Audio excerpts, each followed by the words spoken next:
Okay, we're rolling up on these picks. It's the second week. Everybody got back right. Ryan's coming back. Matt and Dean are 6-6. Ryan's 4-8, but that's better than 1-4. Hey, we're going to start the week on a Friday night. Nothing says college football like a Friday night game in Chicago, Illinois. Ryan, we're going to go to you first. The Duke Blue Devils are getting 3 points at Northwestern's modified stadium on Lake Michigan. Who you got in this one? Yeah, I'm going with the modified stadium, and that's one of my main points. Gorgeous place to play football. But I went with a lot of away teams, I think, last week, and I don't want to do that as much this time.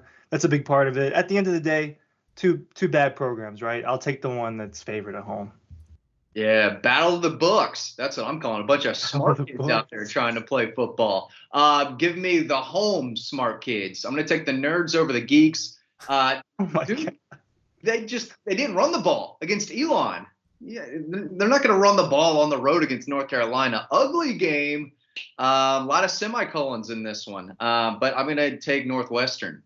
I got one more thing to say about Northwestern, actually. Their quarterback, do you remember that Mike Wright guy, Dean, that was just like 2 or 3 SEC media days ago? He was Vanderbilt's quarterback. Yeah. And he was behind us, and he was just like the happiest guy in the world to be there.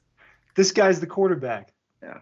So that's another reason. Dude's happy to be there. Yeah, well, I mean, I'm going to tell you, I was in Chicago this summer. That place is awesome. Highly recommend I was going to call it a cheesesteak, but that's not what it is. Just like the meat sandwich, Matt DeBerry. It was like, I love a meat sandwich. These things were like huge, man. There's like the size of this microphone. Jessica and I got one, and I was like, I can't eat this whole thing. So, then we took it to Milwaukee. Whatever. Look, I got that Northwestern over them. Whatever. But cool town, Three Rivers. It is really neat. Very, very neat. And, of course, the pizza. I started with the pizza. Yeah, Matt knows. I only care about food. We started with the pizza, went with the tavern pizza one night. We went the Chicago style. And then when we did the steak sandwich or whatever you call it, the beef sandwich, I guess you could say. Texas goes to Michigan. I am actually going to start this one off here. I like the Horns. I don't trust Michigan to score at all, okay? Watch Michigan. It's not there right now offensively, and you had a lot of guys leave. They got the national championship. They got the national championship somehow, I guess is the way I'd put it. And certainly went undefeated, but I don't see them surviving Texas, Ryan, even at home. Yeah, just a touchdown. I'll take Texas all day. More explosive offense. It's tough for Georgia coming off of this is kind of Michigan coming off of their 2021 where they had a lot of NFL guys, but I don't know that they returned enough of the key pieces to keep things rolling the way that Georgia did from 21 to 22. So I think they'll have a little bit more of a fall off, right? And most teams do end up having a little bit more fall off, but I thought Texas looked good. I thought that obviously they're playing a cupcake team in week 1, but it looked like there was chemistry there between Quinn Ewers and all of his new weapons. I like them to win by somewhere between 10 and 20 points. Yeah, I think Michigan has a nice little defense, but I think if Texas can get it rolling offensively, score around 30 points or so, I think it will be an easy cover. So I'm going to take Texas too. So we all have Texas. Nothing to be concerned about there at all. That's for sure. This is kind of a curious game. Arkansas is going to Oklahoma State. These two were never in the same league. Arkansas was in the Southwestern Conference. Oklahoma State was in the Big 12, Big 8, which went to the Big 12 when Arkansas went to the SEC. The Hogs are getting 8.5 points. They looked pretty good, I have to say, against Pine Bluff the other day. Matt, are they going to be able to hang with Oklahoma State? I think so. Yeah, that's 70-0 that I know nothing about. I had to go back and look and see how it happened. Give me the Hogs. Pig Suey all day. 8.5. I think that quarterback can move. I think he can make some plays. 11 a.m. kickoff. I don't think the crowd will be too crazy. I think Arkansas hangs in there. They play for Sam Pittman hard. I'm going to take them to cover on the road, Ryan. Yeah, it's Pine Bluff, man. So I don't take too much from that. I'll go with Oklahoma State. I don't know that Oklahoma State is a much better team than Arkansas. I do know they have the best player on the field, and that's Ollie Gordon. I think you can muster a 9-point win at home. I'll take the Cowboys or the I'm, Pokes or whatever it is. I think All those. that. I believe those are the same thing. Although I don't really know. I will actually take Oklahoma State as well. I want to cowboy up here. Leave Matt on his Arkansas Island. One of the worst sidelines in college sports that I've ever been on, Oklahoma State. If you don't watch it, you could get hit in the head by one of those stupid things that they slam onto the side of the field. That's all I have to say about it. South Carolina rolls up to Commonwealth Stadium. South Carolina nearly lost last week, and I have no faith in them at all. It was a rough week in the Palmetto State. I was at the beach Labor Day, and there was not much talk, Matt. There was not much talk of the Gamecocks at all. Give me the Cats. I don't love the Cats. Give me the Cats. Carolina, this thing with Shane Beamer, I mean, we got to be a little bit more competitive than fighting down to the wire against Old Dominion.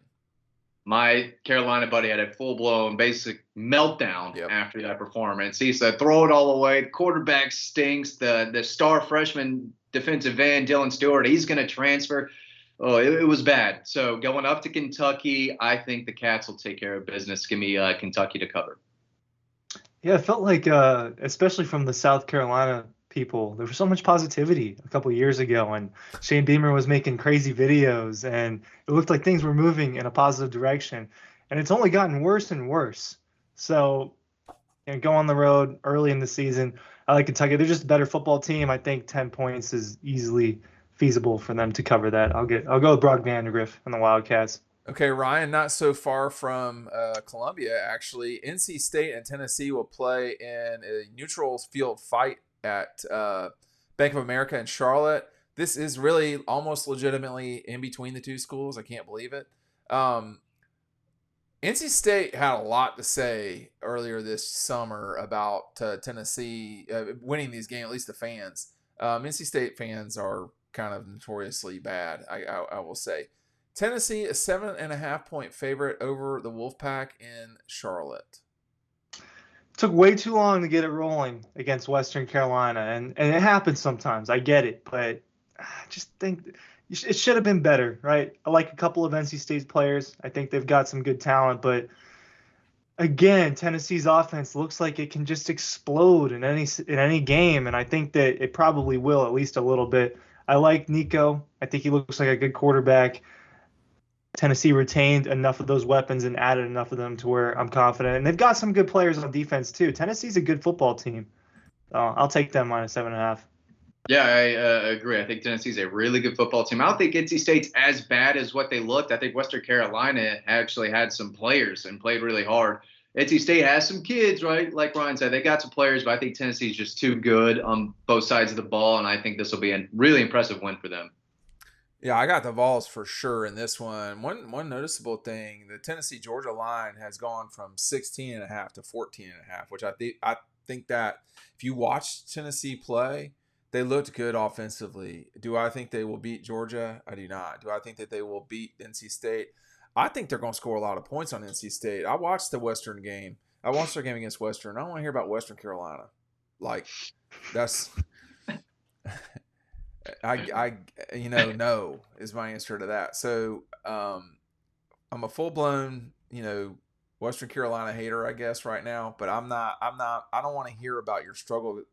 Your struggles against Western Carolina are not an acceptable thing. There are things that, like, Chip Kelly would slam his fist on the table about, like a Middle Eastern dictator. Colorado goes to Nebraska. This used to be the game of Matt DeBerry's youth. It's a 7:30 on NBC, where college football went to die in the late 80s and 90s. Matt, the Buffs are going to Nebraska. It used to be a huge game. Now it's a battle of probably who's going to get to 7 wins this season. Yeah, I love this game. I'm going to be driving so fast to get home to try to catch the end of this one. I'm just going to throw that out there. The roads are going to be mine on Saturday night. Okay. I think Colorado has too much. If we're looking at a shootout here, there's no way in my mind Dylan Raiola is going to match Shadur Sanders and Travis Hunter. I think there's a toss-up on who's going to win, and the line is 8. I have 7. So 7. My natural instinct was, Colorado. Even on the road, Nebraska hasn't proven anything really yet, and Colorado's got some guys. Heated old rivalry. I like Colorado in this game to cover, at least, maybe win, Ryan. Man, I mean, I feel like we all watched it the other day.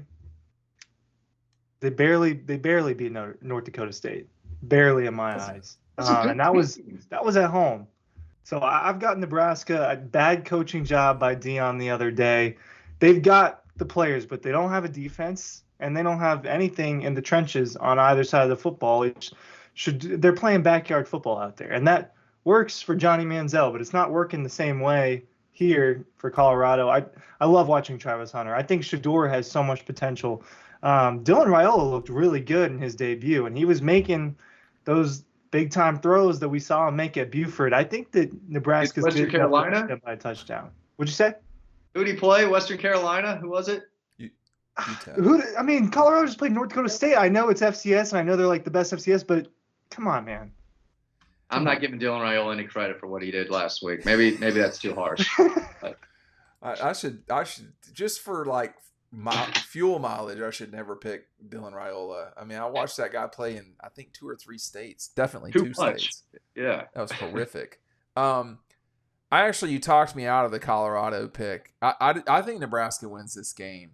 That's not my concern. My question is, who covers the line? You know what? I'm actually going to go back to Colorado. I'll take the 3. I almost had you. Well, here's my logic. Colorado has the best 2 players of everybody probably in a 4-state area combined. Like, I'm throwing Oklahoma in there as well. But Sanders isn't playing – the quarterback's not playing defense. That might help Colorado. They almost lost that game the other night because Dion almost cost them that game. It was really poor. Matt Rule is a pretty good coach. And here's the other thing. Now I might go back to Nebraska. You're only saying things that are Nebraska -7. That's all I'm hearing. They've got the coach. I think Colorado has the players, and they're so explosive on offense. Has the 4 players. Any particular player. They've got multiple receivers who can test Nebraska deep. Okay. I'm going with Nebraska. Okay, here's why. Now I've changed my mind again. Oh. I think Nebraska wins the game no matter what. I think the more I think about it, they definitely chirped a little too much after that game last year, beating a first-year coach in Matt Rule in Nebraska. Now this game's in Lincoln. These people really do care about football a lot. They haven't had a lot of good football this century, but I really am captivated by this. You have 2 what should be NFL quarterbacks playing against one another. One is far better than the other right now, but I don't know, man. I don't know. But Matt, hey, we the road will belong to Matt, so he can get home and watch. so he can watch this. This game used to be, by the way, often it was a noon game late in the year. It was freezing cold. We won't have that. We'll be at night. This next game is all sorts. This is like a Dean Legge special, and I'll kick it off. Texas Tech, who played horribly this past week, is a 1.5-point favorite over Wazoo. You're going out to Pullman, Washington, which I guarantee you nobody ever watching this or talking on it has ever been to Pullman, Washington. It's a 10 o'clock start on Big Fox. I'm going Texas Tech, despite how trashy they played this past week. Maybe they'll get some spillover from Patrick Mahomes. I don't know, Ryan, but give me the Red Raiders. I'll probably never go to either of these cities, right? Lubbock, Texas. I don't have a real reason to go there either. I'm going with the 2-pack team in Washington State, right? I mean, come on. I miss the Pac-12, man. It's not the same. It's not the same. But you were rewarded if you stayed up late last week. Yes. And watched Arizona and New Mexico. At least in the first half, you got to see another little. I mean, I feel like Kyler Murray's got all sorts of little clones right now. Yeah. You got to see a Kyler Murray clone in that game. You got to see I don't know how to say his name, but T-Mac McMillan, the receiver, go over 300 yards. So I think you'd be rewarded. But I'll go with Washington State's getting points at home. They're getting 1.5 points. We'll take it. we'll take it. Yeah, I'm going to take that too. I hope this is like a 58-54 shootout in the end. Classic. I think in the end, Washington State at home. Pretty cool environment. I'm sure they're going to have out there. I'm going to take them to cover. Look, we don't have a line on Georgia Tennessee Tech. It might come out after, like on Thursday. Often these lines spill out. What is the over under, Matt, for Gunner Stockton yards throwing? No, you know what? Total yards, Gunner Stockton. That's better. 160. Okay, Ryan, are you over or under the 160 for Gunner Stockton? Oh. I am over. Yeah, I think I'm over too. I think we'll see a third quarterback as well in this game. So. That's my concern. Do they pull him a little early? That's why it's the 160 is kind of like a yeah, thing. Yeah. I like that line. I'll go over. I'll go over. This is a guy that could break a 50-yard run. It could totally happen. Yeah, I'll go over there. Hey, you got more props? Well, here. Well, I asked him. Now I'll ask you. What should the line be on this game, Ryan? 48. Right, 48.5 is probably what you would see it at if we were given a line. And I'd probably tell you to take it. I think that Georgia's offense will not take as long to get rolling this week. They will have one of its best players implemented in it with Trevor Etienne. And if the defense can perform like that against that Clemson team, they should be able to follow up that performance this week, even if Michael Williams is not playing. So I think that 48.5. 48.5, Matt. I was thinking more of like 44.5. They almost beat Middle Tennessee State. They lost with 16 seconds left. They had a hell of a comeback. That was wild. I think they're probably better than what you would imagine they are. Are you comfortable with their right tackle play? I have not dug that deep. Oh, okay. No, yeah. I thought we were giving our audience something to, come on. Well, maybe tomorrow. There's still time. There's still time in the week to break down their offensive scheme and philosophy. I haven't still done on the left guard on Wednesday. But no, I think I asked about the right tackle, didn't I? I need right tackle information. No, a lot of Cass Jones, a lot of Lawson Lucky, and a lot of Gunner Stockton. So, and I don't think Rashada has been really that impressive. I don't know how much he knows about the offense. Maybe Mike just lets Gunner have almost the entire game, or the second half at least. Who knows? Well, these games are important for people like Gunner Stockton, man. I mean, this is how you get experience. We'll see you at the Red Zone on Friday at 3, and then we'll see you after the game on Riding Home. Thanks for watching.